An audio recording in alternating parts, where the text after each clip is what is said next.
This lecture kind of combines chapter 16 and 17, and you probably want to make some decent notes here because there's a lot of information in this lecture that's not in chapter 16 and 17, and you need to read those chapters because there's information in those chapters I'm not including in this lecture. I'm going to give you a lot more history about drama than the book gives you because I think it's good information to have. I also think it gives you a better understanding of what you're going to be reading. So the main difference between drama and like short fiction or long fiction is that the inciting incident, that event which actually is the catalyst, what begins the story or is necessary for the story to even exist, that inciting incident such as in the hills like white elephants, the inciting incident actually occurs prior to the story because it's the woman getting pregnant, or at least those who interpret the story that way, see it that way. This inciting incident in drama usually is always prior to the start of the play, and we usually start somewhere near the climax of the story itself. All right, and so therefore the inciting information incident, the information about that we need is usually provided through exposition of some manner somewhere in the writing, or is delivered by some other character, which could be either minor or major character. Now, so the action begins at the point of attack, right? So there's an early point of attack, the ab ovo. There's in the middle in medias res, which is the normal one, and then with the last event in ultimus res. So this again, it is our inciting incident and where the actual story begins. And the play is much more immediate. Delivers the info of the past as an integral part of the play. So you have to get an awful lot of information about what's occurred prior to the inciting incident or the climax uh, through uh, through uh, characters or some other manner other than action that's actually taking place in the play. All right, now when you're reading a play, and I think this is why it's difficult for a lot of people, is you have to try to become the characters as you read the plays.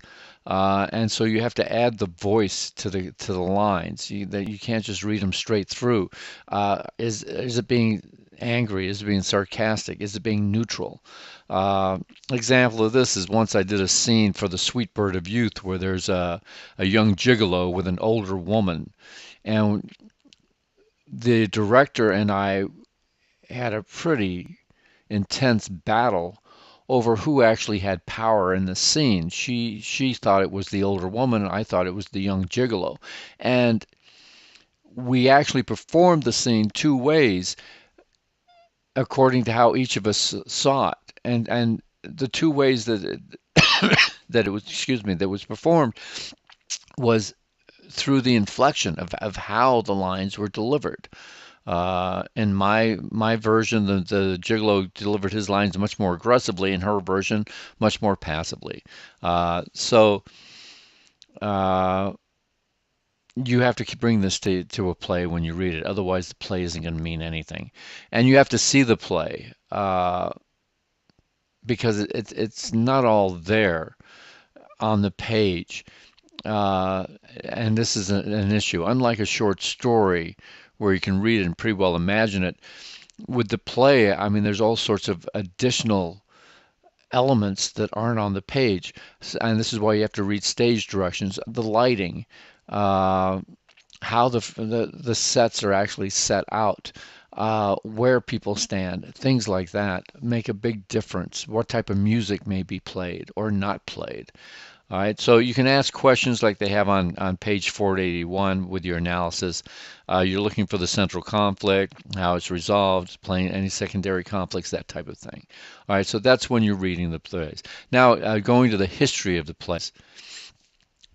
Drama began with the Greek theater, and it came out of religious rites, and religion played a great part in a lot of both early drama and early Western drama. So you have these different writers, Aeschylus, Euripides, Sophocles, uh, who are the first playwrights. Uh, and the plays are unusual in that there's usually only one main character, and then there's a chorus. We'll talk about that in a second. The characteristics is it's an open air theater because you're talking about a time when there was no electricity, and so you couldn't do something indoors, and you had to perform during the day. So this is a picture of the theater at University of California, Berkeley. And that's it's based on what a typical Greek theater would have actually looked like. So you'd have the stage up there and then a semi in the round seating with people, kind of, almost looks like an outdoor theater that you'd go to a concert. Now there'd be a chorus, so the majority of people in the play were actually not on stage. They sat off stage and they repeated lines and fed lines to the one main character. It originally began with one main character. They eventually expanded to two, which was revolutionary, and then they went to three. Uh, the main character wears a mask, and the protagonist has the majority of the lines. The other characters tend to have no lines, or like I said, is the chorus just feeding lines in. Now, with when the Greek civilization fell and we've got more of the Roman civilization, they aren't, in general, not really interested in art. Uh, they're much more interested in their war machine. They're much more interested in engineering, the aqueducts, things like that. Art not doesn't play the major role in society that it did for the Greeks. So what they did is they built on the Greek, and there was no innovations coming from them, and it never really descends anything except violent melodrama, just overly emotional works that lacked any kind of subtlety. Now, where we get to Western theater is when we get to the Elizabethan theater. And there's well, it's called the Old Globe in London. This is what you're looking at there. However, this is a reconstruction. The original Old Globe burnt down back in the 1600s, and so they rebuilt it, and this is what we have now. Now here with the Elizabethan theater, it's highly influenced by the Greek and Romans. They first begin with mystery plays and morality plays, which are basically religious plays dealing, with the Bible and with stories coming from that. We start seeing secular drama by the 16th century in the 1500s, and in the late 1500s when Shakespeare shows up, and Shakespeare pretty much lays the groundwork for all Western drama that comes after him.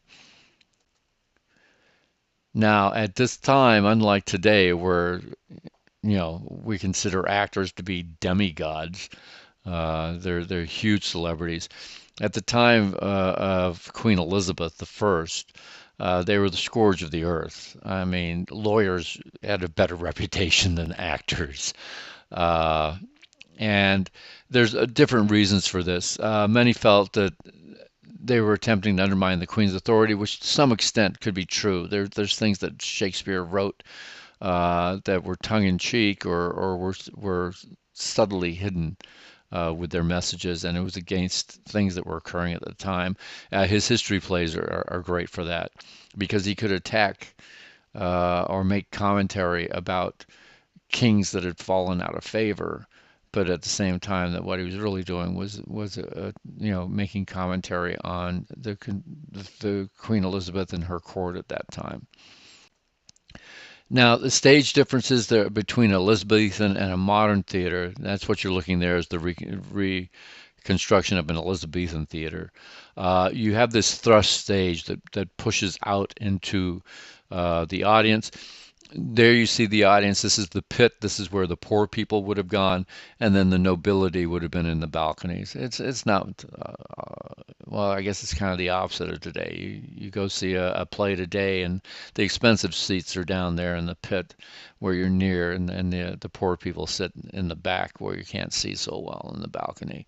Here you're rich. You want to be separated from the masses. They're not bathed. They're violent. Uh, Anyway, you do that with a thrust stage. So after Shakespeare, theater tends to decline. You have James the First comes to power, and he's very religious, and he's very puritanical in his religion. So he believes that theater, while it may not be the work of the devil, definitely does not reflect what God wants. And so it pretty well goes away to a large extent. But then it revives in the 1700s, especially in France. So now where Britain had been on the forefront, France is doing a great deal. So you have Jean Racine, who's working with the clarity of language, who's really interested in how language conveys a message. And then you have Molière, who's probably the most famous of the French playwrights at this time, who's writing an awful lot of social commentaries, and he does it with comedy because he's smart enough to understand that comedy many times can be much more effective than revolutionary writing.